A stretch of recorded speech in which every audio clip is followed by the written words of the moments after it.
The great hall of the Galactic Assembly stretched for nearly a mile in every direction. Its ceiling rose so high that clouds sometimes formed beneath it, and the walls were made of a crystal that had been grown over 10,000 years. Representatives from 312 species filled the chamber, each delegation seated in sections designed for their specific biology. Some breathed methane, others floated in tanks of water. A few existed only as patterns of light contained in special machines. Among all these ancient and powerful civilizations, the human delegation occupied a small section near the back of the hall. Their seats were simple, their section was cramped, and every other species in the room looked at them the way an adult might look at a child who had wandered into an important meeting. Ambassador Vance walked into the hall with her head held high. She was a tall woman with gray streaks in her dark hair and eyes that had seen too much of both human and alien cruelty. Behind her came 12 other humans, her aides, advisors, and security officers. They moved with quiet confidence, but Vance could feel the weight of thousands of alien eyes watching them. Humanity had been part of the Galactic Council for only 12 years. In galactic terms, this was nothing. Some of the species in this room had been members for longer than humans had existed as a species. The crystalline elders had joined before Earth had cooled enough to form oceans. The Dominion had been conquering worlds when human ancestors were still living in trees. To the galaxy, humans were infants, newcomers, a curiosity at best and an annoyance at worst. Commander Vance's head of security leaned close to her as they took their seats. He was a broad-shouldered man with a face and calm eyes that missed nothing. "The delegation arrived an hour early," he said quietly. "They've been meeting with the crystalline elders in private." Vance nodded slightly. She had expected this. The emergency session had been called by the Dominion, and whenever they wanted something, they made sure to secure enough votes before the actual meeting began. It was how galactic politics worked. Deals were made in shadows, and the public votes were merely theater. The Speaker of the Assembly floated to the central platform. His name was, and he was a crystalline elder, a being made of living crystal that pulsed with inner light. He was over 40,000 years old and had served as speaker for the last 3,000 years. His voice resonated through the hall like music from a distant mountain. "This emergency session is called to order. The Dominion has requested time to present a motion of great importance." From across the hall, a massive reptilian figure rose to his feet. Lord was the senior ambassador of the Dominion, and he looked exactly like the predator his species had evolved from.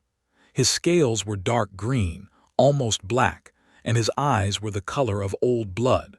When he smiled, he showed rows of teeth designed for tearing flesh. "Honored members of the Assembly," began, his voice a deep rumble that carried easily through the vast space. "We come before you with a matter of galactic security. Our long-range surveys have identified 3 worlds in the outer reach that harbor developing species. These primitive civilizations show signs of early technological advancement. Within a few thousand years, they may develop space travel." He paused, letting his words sink in. "We all know the dangers of uncontrolled species development. History teaches us that young civilizations are unstable, violent, prone to expansion without wisdom. Therefore, the Dominion proposes a motion of protective stewardship over these 3 worlds." Vance felt her stomach tighten. She knew exactly what protective stewardship meant. It was a polite term for conquest. They would occupy these worlds, control their development, and strip them of any resources they desired. The native species would become servants in their own homes, their culture erased, their future stolen.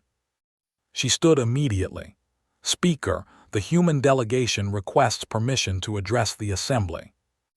The crystal being turned toward her, and she saw something in his ancient eyes that might have been surprise, or perhaps amusement. "The human delegation may observe these proceedings," said, his voice kind but dismissive. "However, matters of this magnitude require speakers of sufficient standing. Humanity has not yet achieved the status necessary to address such votes. With respect, Speaker, the principles being discussed affect all sentient life. Surely any member species should have the right to speak on such matters. Lord laughed. It was an ugly sound, like rocks grinding together. The child wishes to lecture the elders, he said, and scattered laughter echoed from several other delegations. How charming! Perhaps in another century or two, when humanity has proven itself worthy of a voice, they may participate in such discussions. Until then, they should sit quietly and learn. Vance remained standing for a long moment. Every eye in the chamber was on her. She could feel the dismissal, the condescension, the casual cruelty of civilizations that had forgotten what it meant to be young and vulnerable. Slowly she sat down. Commander watched her carefully. He had served with Vance for 15 years and he knew her better than almost anyone. Her hands were trembling slightly, resting on her knees, but he knew it was not fear that made them shake. It was rage, held under tight control. The session continued. Lord presented his case with smooth confidence. He spoke of stability and peace, of guidance and protection. He made slavery sound like kindness and conquest sound like charity. Other delegations nodded along, either agreeing with his words or too afraid to oppose the Dominion. The vote was scheduled for the end of the session. Everyone knew how it would go. They had secured their alliances. The motion would pass. 3 worlds would lose their freedom before they even knew freedom was possible. During a brief recess, a young aide approached Ambassador Vance. His name was David Park, and his job was to monitor communications from Earth. His face was pale, and his hands shook as he handed her a tablet. Ambassador, this just came through on the emergency channel. Priority 1 encryption, from the Oversight Committee. Vance took the tablet and entered her personal code. The message that appeared was brief, but as she read it, all the color drained from her face. For a long moment she did not move. She did not breathe. She simply stared at the words on the screen. Then something changed in her eyes. The anger was still there, but it had transformed into something colder, harder, more dangerous. Ambassador asked quietly, "What is it?" Vance handed him the tablet without a word. He read the message, and his face went very still. One of the 3 worlds targeted for protective stewardship was 442b, and 442b was not just another primitive world to humanity. For the past 40 years, human scientists had been secretly observing its people. They had watched them grow crops and build cities. They had recorded their songs and studied their art. They had learned to love them from a distance, these gentle beings who looked up at the stars and wondered if anyone was looking back. The people of 442b called themselves the. They had children who played in golden fields. They had elders who told stories around fires. They had dreams of a future they would never see if they had their way. Looked up from the tablet, "What do we do?" Ambassador Vance did not answer immediately. She watched Lord across the chamber, laughing with his allies, confident in his victory. She watched the other delegations, content to let evil happen as long as it did not affect them. And she made a decision that would change the galaxy forever. "We do what humans have always done," she said quietly. "We protect the innocent, no matter the cost." The recess lasted 1 hour. In the great corridors outside the assembly hall, delegations gathered in clusters, making deals and trading favors. The air hummed with 100 different languages, all translated instantly by devices worn on every representative's body. Ambassador Vance did not join these gatherings. Instead, she walked alone through a quieter section of the station, her mind filled with memories that were not her own. 40 years ago, a young scientist named Sarah had volunteered for the most difficult mission in human history. She had been surgically altered to look like those gentle beings of 442b and sent to live among them. For 15 years, she walked their roads, ate their food, learned their language, and recorded everything she saw. Vance had read every one of Doctor's reports. She had watched the video recordings and listened to the audio files. She knew thee as well as any human who had never set foot on their world. She knew that they had 3 words for love: one for the love between family, one for the love between friends, one for the love they felt when they looked up at the stars and imagined the beings that might live there. She knew that when a died, their family planted flowers on the grave and sang songs to help guide the spirit home. She knew that children were taught never to harm any living thing unless it was necessary for food, and even then, they were supposed to thank the creature for its sacrifice. These were the people Lord wanted to enslave. These gentle beings who had never hurt anyone, who knew nothing of the galaxy and its cruelties, would be captured, controlled, and used until they were no longer useful. Vance stopped walking. She stood in front of a window that looked out at the stars and made herself breathe slowly. A voice spoke behind her. "Ambassador Vance, you seem troubled." She turned to find a strange figure approaching. It was a member of the species that had joined the council 2,000 years ago, that had 4 arms, compound eyes, and a shell of brilliant blue. This particular was named Seven, and she served as senior ambassador for the collective. "Ambassador," Vance said, nodding in greeting, "I did not expect to see you here. I wish to speak with you privately." Thus compound eyes reflected the starlight like diamonds. "You tried to speak against the motion. That was brave, also foolish. Perhaps the will not forget this. They remember everything and they punish any who oppose them." Vance studied the ambassador carefully. "Why are you telling me this? The collective voted in favor of motions in the last 30 assembly sessions." Seven was silent for a long moment. When she spoke again, her voice was softer. 2,000 years ago, when my people first developed space travel, we discovered 2 beautiful worlds near our home system. We were preparing to colonize them when they arrived. They declared both worlds under protective stewardship. They claimed our colonies would disturb the natural balance. What happened to those worlds? They became mining colonies. The native species were put to work in the mines. They are still there today, digging ore from the ground for masters they never asked for. Vance felt a cold anger building in her chest, and said nothing. "We were young, weak. We had no choice but to accept. And now we are old enough and strong enough that we could fight, but we have grown used to peace. We have forgotten how to resist." From around a corner, 2 more figures appeared. One was a member of the aquatic species that lived in mobile water tanks. The other was a monolith mind, a silicon base that looked like a floating boulder covered in glowing crystals. "We heard you were meeting," they said, her voice bubbling through her translation device. "We wish to join." Vance looked at the 3 ambassadors standing before her.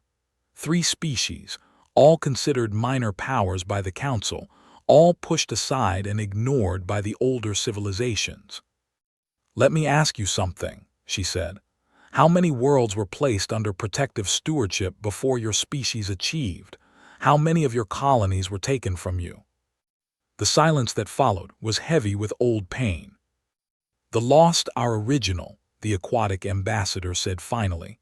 "The crystalline elders claimed it for preservation. Our ancestors were forced to relocate to another planet. We have never been allowed to return." "The monolith mines lost nothing," the floating boulder rumbled. "But only because we were already spacefaring when we were discovered. We have watched others lose much."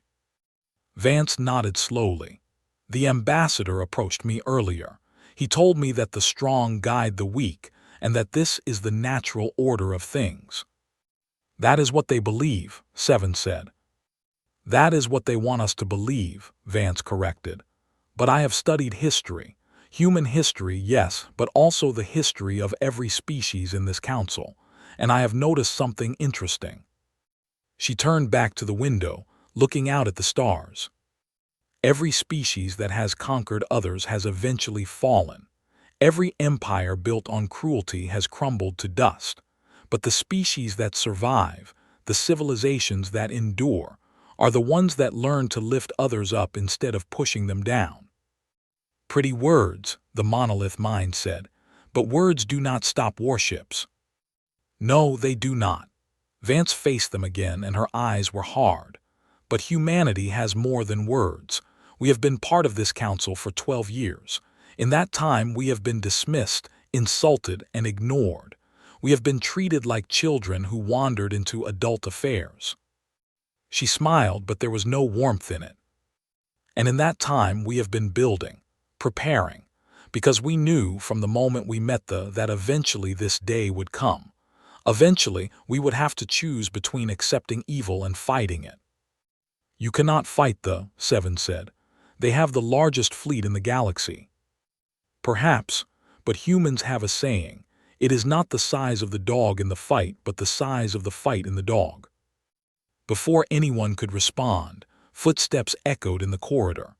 Lord appeared around the corner, flanked by 2 guards. His reptilian eyes swept over the gathered ambassadors with open contempt. Ambassador Vance, I see you are making friends among the lesser species. How appropriate. He showed his teeth in what might have been a smile. I came to offer you some advice. The vote will pass. There is nothing you can do to stop it. But if humanity accepts this reality gracefully, perhaps we can discuss improving your standing in the council. Vance met his gaze without flinching. And if we do not accept? Leaned closer, his hot breath washing over her face. Then humanity will learn what happens to species that forget their place. There are worse things than being ignored, little human. Much worse things. He turned and walked away, his guards following. Seven moved to stand beside Vance. What will you do? Vance watched disappear around the corner. Her hands were steady now. Her mind was clear. She had made her decision and nothing would change it. I will show him, she said quietly, that humans never forget our place, because our place has always been standing between the innocent and those who would harm them. She straightened her uniform and began walking back toward the assembly hall. The recess is almost over. When the vote is called, watch the human delegation carefully and be ready. Ready for what? They asked. Vance did not answer. She simply walked away, leaving the 3 ambassadors staring after her with a mixture of confusion and something that might have been hope. In all their years of subjugation, no one had ever truly stood up to the Dominion. The galaxy had accepted cruelty as the natural order. The powerful took what they wanted, and the weak suffered in silence. But humanity had never been good at suffering in silence. And the galaxy was about to learn exactly what happened when you pushed humans too far.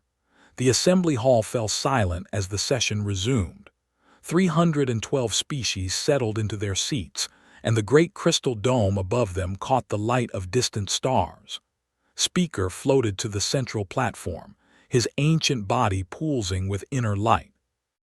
The vote on the motion of protective stewardship over the worlds designated 442b, 832c, and TRAPPIST-1e will now proceed, he announced. All delegations will indicate their position. Around the hall, lights began to glow above each delegation section. Green for approval, red for opposition, yellow for abstaining. The pattern spread across the chamber like a disease, and most of the lights were green. Ambassador Vance watched from the human section, her face calm but her heart pounding. Beside her, Commander sat with his hands folded, his eyes moving constantly across the crowd. Behind them, the rest of the human delegation waited in tense silence. The green lights, the crystalline elders, the flame singers, the void drifters. One by one, the major powers declared their support for the motion. The smaller species followed, too afraid to stand alone against the established order. A few red lights appeared here and there, but they were scattered and weak. The collective abstained, their yellow light a tiny act of rebellion that no one would remember. When the count was finished, the motion had passed by an overwhelming majority. Lord rose to his feet, his scaled face twisted in triumph. "The Assembly has spoken. The 3 designated worlds are now under the protective stewardship of the Dominion. We will begin." He stopped. Everyone stopped. Because Ambassador Vance had risen from her seat and was walking toward the center aisle. "Ambassador Vance," Speaker said, his voice carrying a note of warning, "the vote has concluded. Return to your seat." Vance did not respond. She did not even look at the Speaker. She simply kept walking, her boots echoing on the crystal floor in the perfect silence of the chamber. Behind her, Commander stood, then David Park, then every other human in the delegation. One by one, they rose and fell into step behind their ambassador, forming a line that moved steadily toward the great doors at the far end of the hall. The silence in the chamber was absolute. Every eye watched the humans walk. Every mind tried to understand what they were seeing. Because walking out of an assembly vote was not simply rude. It was not merely a breach of protocol. In 3,000 years of council history, only one species had ever walked out of a vote, the Wraith Collective. They had been hunted to extinction within a generation.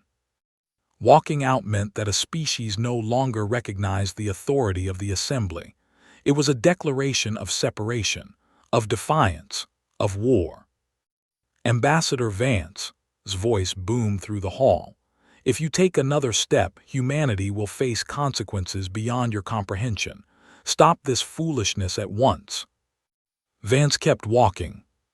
Lord laughed, that horrible grinding sound that echoed off the crystal walls. "Let them go. What can one infant species do against the collective might of the galaxy? They are throwing away their future over 3 worthless worlds of primitives." Some of the other delegations began to laugh as well. The tension in the room shifted to mockery. Who did these humans think they were? They had no fleet, no power, no standing. They were nothing but a minor annoyance that had briefly forgotten its place. But not everyone laughed. The Ambassador 7 watched the humans walk with her compound eyes unblinking. The Ambassador pressed against the glass of her water tank, following every step. Even Old had stopped demanding they return. He simply floated in place, his ancient crystal body flickering with colors that might have been concern. He was old enough to remember the Wraith Collective, old enough to remember that they had not gone quietly. Ambassador Vance reached the great doors. They were 50 feet tall, carved from a single piece of white stone brought from a dead world at the edge of the galaxy. She stopped before them and turned to face the assembly. The laughter died. Because the look on her face was not fear. It was not desperation. It was not the expression of someone making a terrible mistake. It was the look of someone who had already won, and was simply waiting for everyone else to realize it. 3,000 years ago, Vance said, her voice clear and strong, carrying to every corner of the vast chamber, this assembly was founded on a single principle. The principle that all sentient life has inherent worth, that the strong have a duty to protect the weak, that wisdom means guidance, not domination. She let her gaze sweep across the chamber, meeting the eyes of ambassadors and delegates from 100 different worlds. Today, you abandoned that principle. Today, you voted to enslave 3 worlds of innocent beings who have never harmed anyone, who have no way to defend themselves, who will never even know that their freedom was sold by creatures who should have been their protectors. Lord made a dismissive gesture with one clawed hand. "Enough speeches.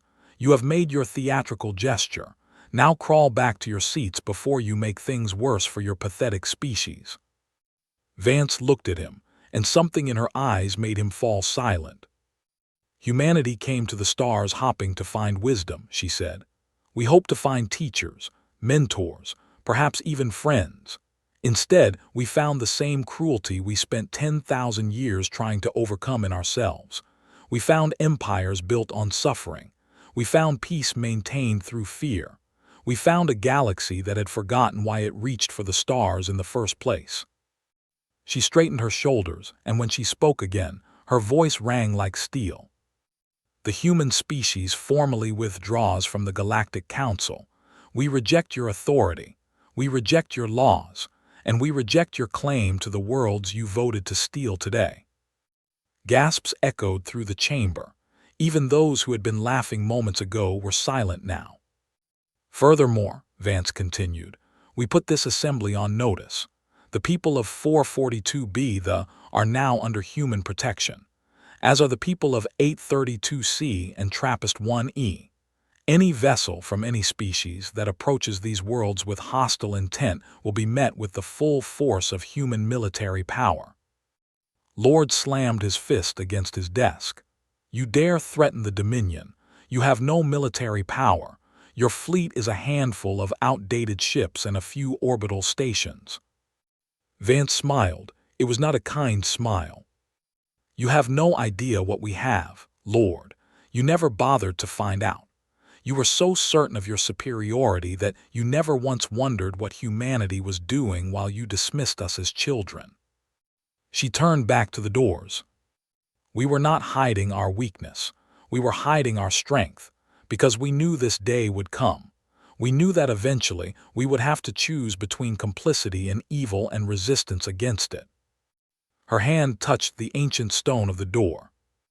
"We have made our choice. Now you will make yours." The doors swung open, revealing the long corridor beyond. Ambassador Vance stepped through, followed by her delegation, their footsteps echoing in perfect formation. And then the doors closed behind them. For a long moment, no one in the assembly hall moved. No one spoke. The weight of what had just happened pressed down on every mind, every heart, every soul in the chamber. Then Lord began barking orders. Fleet commanders, military advisors, emergency protocols. The war machine began to stir, confident in its ability to crush this minor rebellion. But in the back of the hall, the smaller delegations watched and whispered among themselves. The monolith minds, and others, dozens of others, species that had been trampled by the major powers for thousands of years. Something had changed in the galaxy, something that could not be unchanged. A single species, dismissed as infants, had done what no one else had dared to do in 3,000 years. They had said no. And somewhere deep in human space, shipyards that had been building in secret received a single encrypted transmission. Prometheus Protocol active. The storm was coming. 3 weeks passed after the walkout, and the galaxy held its breath. Every intelligence agency in every major power focused their attention on human space. Spy satellites were repositioned. Sensor arrays were activated. Scout ships were dispatched to gather information about what the humans were planning. None of them found anything. Human space had gone completely dark. Communication relays that had once carried billions of messages per day fell silent. Border stations that had welcomed trade ships from across the galaxy evacuated their personnel and shut down. The handful of human merchants who had been traveling in alien territory quietly disappeared, returning home through routes no one could trace. It was as if humanity had simply ceased to exist. In the halls of the Dominion, Lord paced before a wall of tactical displays.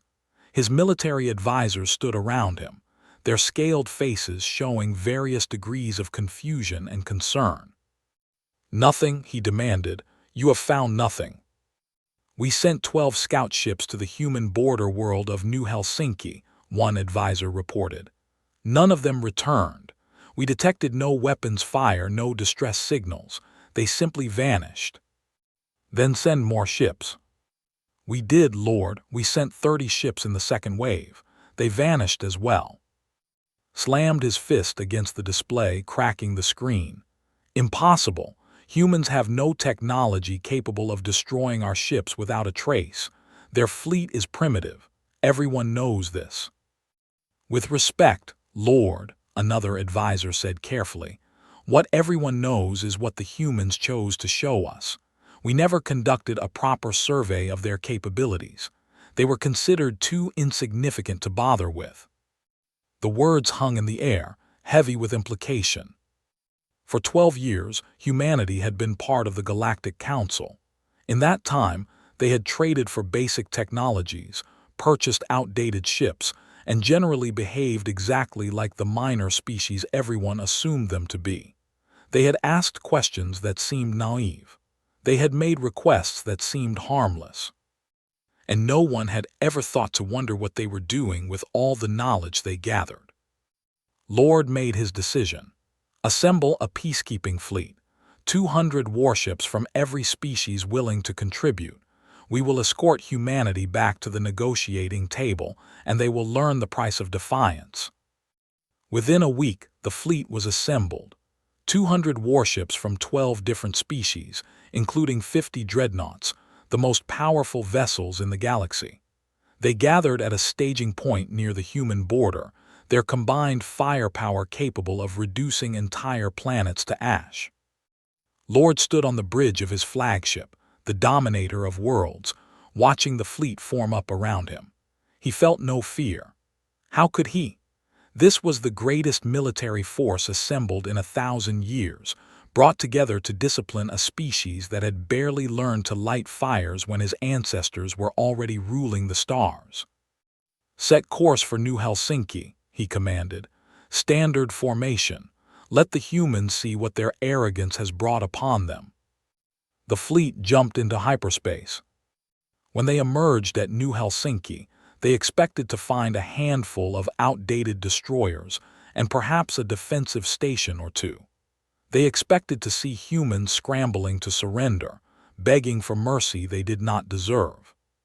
What they found instead was the wall. It stretched across space for thousands of miles, a barrier of weapons platforms and defensive satellites so dense that it looked like a solid structure. Automated defense stations bristled with weapons that the tactical computers could not even identify. Stealth mines drifted in patterns that seemed random, but were actually precisely calculated killing fields. And behind the wall, in perfect formation, waited a fleet. Not a handful of ships, not a few dozen, thousands. Human warships filled the space behind the defensive barrier like stars in a dense nebula. They ranged in size from small attack craft to massive vessels that dwarfed even the dreadnoughts. Their hulls were dark and angular, designed for combat rather than intimidation. Their weapons glowed with contained energy, ready to unleash destruction at a moment's notice. Lord stared at the display, his reptilian brain struggling to process what he was seeing. "That is impossible," he whispered. "They cannot have built this, not in 12 years, not in 100 years." A communication channel opened, and Ambassador Vance's face appeared on the screen. She was no longer wearing diplomatic robes. She wore a military uniform now, and behind her, the bridge of a warship hummed with quiet efficiency. "Lord," she said calmly, "you should not have come here." "What is this?" demanded. "Where did these ships come from? How did you build this fleet?" "You never asked." Vance's voice was flat without emotion. "For 12 years, the Council dismissed us as children. You never wondered what we were doing with our time. You never asked why we limited our expansion. You assumed we were weak because we chose to be kind." She leaned forward, and her eyes were hard as stone. "We were never weak, Lord. We were hiding, preparing, because we studied your history. We studied every species in the Council. We knew that kindness would be seen as weakness. We knew that eventually someone would try to take advantage of us." "You deceived us," snarled. "We protected ourselves. There is a difference." Vance gestured, and the display behind her shifted to show the human fleet in greater detail. 15 years ago, we began secret construction programs across a dozen hidden systems. We developed new technologies based on everything we learned from the Council. We improved on your designs, combined them with innovations of our own, and built a military force capable of defending human space against any threat. "Why?" demanded. "Why go to such lengths? We offered you peace. We offered you a place in the galactic order." "You offered us a cage," Vance replied. "A comfortable cage, perhaps, but a cage nonetheless. We have seen what happens to species that accept your order, the lost their colonies, the lost their. Dozens of other species lost their freedom before they even knew they had it. She stood, and behind her, officers moved with practiced efficiency. Humanity will not be caged, Lord. We will not accept an order built on cruelty, and we will not allow you to harm the innocent people of 442b or any other world. Sphere began to transform into rage. You think this changes anything? You think a few thousand ships can stand against the combined might of the galaxy? We will crush you. We will reduce your worlds to ruins. We will hunt your species to extinction. You are welcome to try. The communication channel closed. Lord stared at the display for a long moment. His advisors waited in terrified silence. The peacekeeping fleet hung in space, suddenly aware of how badly they had miscalculated. Finally spoke, his voice shaking with fury. All ships, attack formation. Target the defense platforms. We will break through their barrier and teach these humans the cost of defiance. The flagship surged forward. The peacekeeping fleet followed, 200 warships advancing toward the human defensive line. The battle lasted 11 minutes. Human weapons were unlike anything the galaxy had ever seen. They did not simply destroy ships. They disabled them with surgical precision, cutting power systems and neutralizing weapons without killing crews. Ships that had expected to die in glorious battle instead found themselves drifting helplessly, unable to fight, unable to flee. When it was over, 187 ships of the peacekeeping fleet had been disabled. 13 had managed to escape into hyperspace, carrying news of the disaster back to their home worlds. Not a single human ship had been destroyed. Lord stood on the bridge of his crippled flagship, watching human boarding teams approach. His weapons were offline. His engines were dead. His entire fleet had been dismantled like toys by children who had not even bothered to break a sweat. Ambassador Vance's voice came over the communication system one final time. We will take your crews prisoner. They will be treated humanely and returned to there when arrangements can be made. You personally, Lord, will face trial for your crimes against sentient life. This is not over, hissed. The galaxy will destroy you for this. Perhaps, Vance said, but I think you will find that the galaxy is changing. The smaller species are watching. They have seen that they can be beaten. They have seen that resistance is possible. Her voice softened just slightly. We did not want this war, Lord. We did not want to reveal what we had built. We wanted to live in peace, to explore the stars, to learn from older civilizations. But you gave us no choice. You threatened innocent lives, and we could not allow that to stand. You are monsters, spat. No, Vance replied. We are human. We protect our own. And now the and every other developing species in the galaxy are ours to protect. Remember that. The channel closed, and Lord was left alone in the darkness of his ruined bridge, contemplating a future he could never have imagined. 6 months had passed since the Battle of New Helsinki, and the galaxy would never be the same. The news of the defeat spread like fire through dry grass.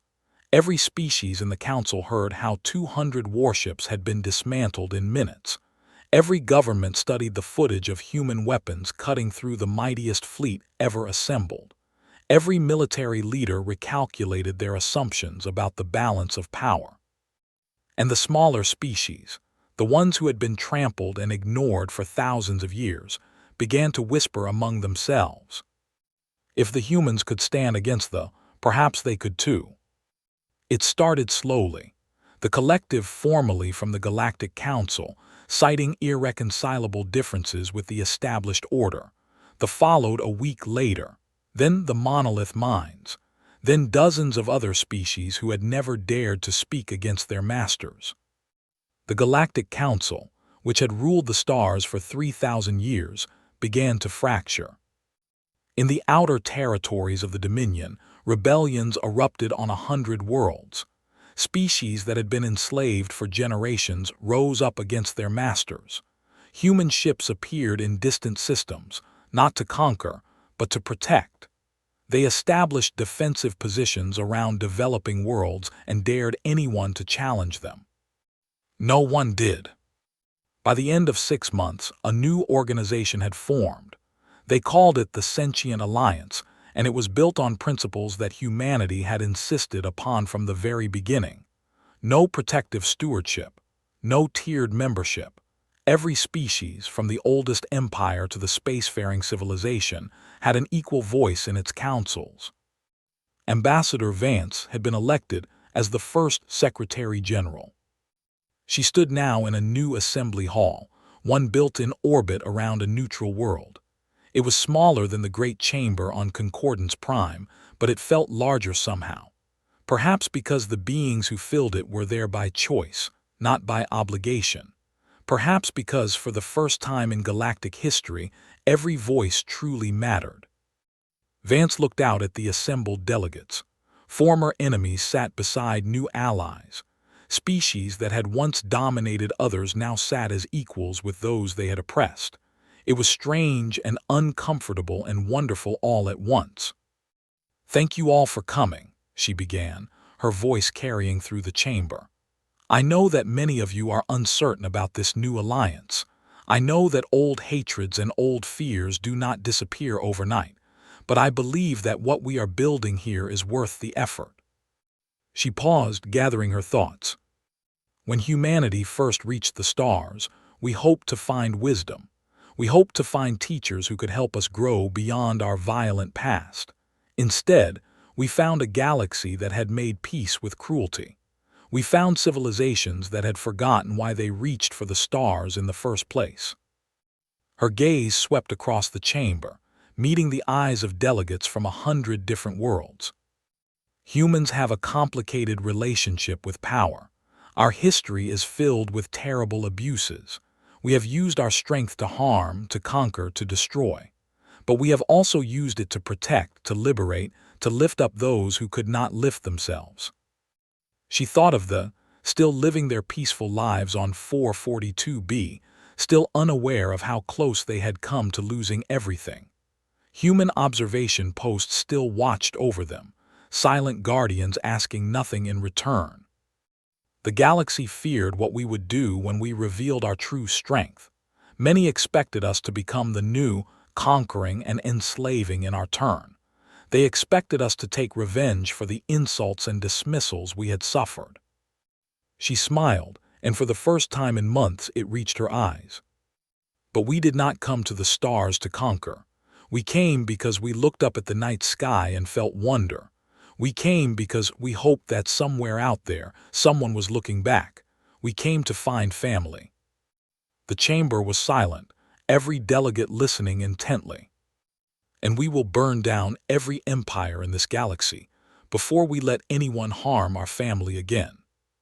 The words hung in the air, a promise and a warning all at once. "But," she continued, her voice softening, "we would rather build than destroy. We would rather teach than punish.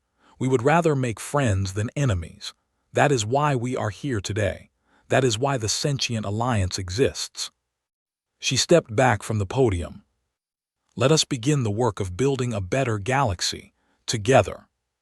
Far away, in a prison facility on a world that had once been a stronghold, Lord sat in his cell and waited for his trial. He had been charged with crimes against sentient life, for his role in the attempted conquest of 442b and dozens of other worlds. The evidence against him was overwhelming. Through his window, he could see human relief ships arriving in orbit. They carried food, medicine, and construction supplies for the populations his people had once oppressed. Human doctors were treating diseases that rulers had never bothered to cure. Human engineers were building infrastructure that would help these worlds stand on their own. A door opened behind him and a guard entered with his evening meal. She was a young human woman, barely more than a child by standards. Her uniform was neat, her manner professional. As she set down the tray, heard her humming a melody under her breath. It was strange music, unlike anything he had heard in space. There was a sadness to it, but also a strange beauty. "What is that song?" he asked, surprising himself. The guard looked up. "It is a lullaby. One of our scientists learned it many years ago when she lived among them. She taught it to others before she died. Now many humans know it." A song, felt something cold twist in his stomach. The species I tried to enslave. "Yes. Why do you sing their songs? Why do you care about them at all?" The guard was silent for a moment, considering the question. When she answered, her voice was thoughtful rather than angry. "Because they are beautiful, because their culture matters, because they deserve to grow and change and become whatever they choose to be without someone else deciding their fate for them. But they are primitive, weak, they cannot even defend themselves. That is exactly why we must defend them." The guard shook her head slowly.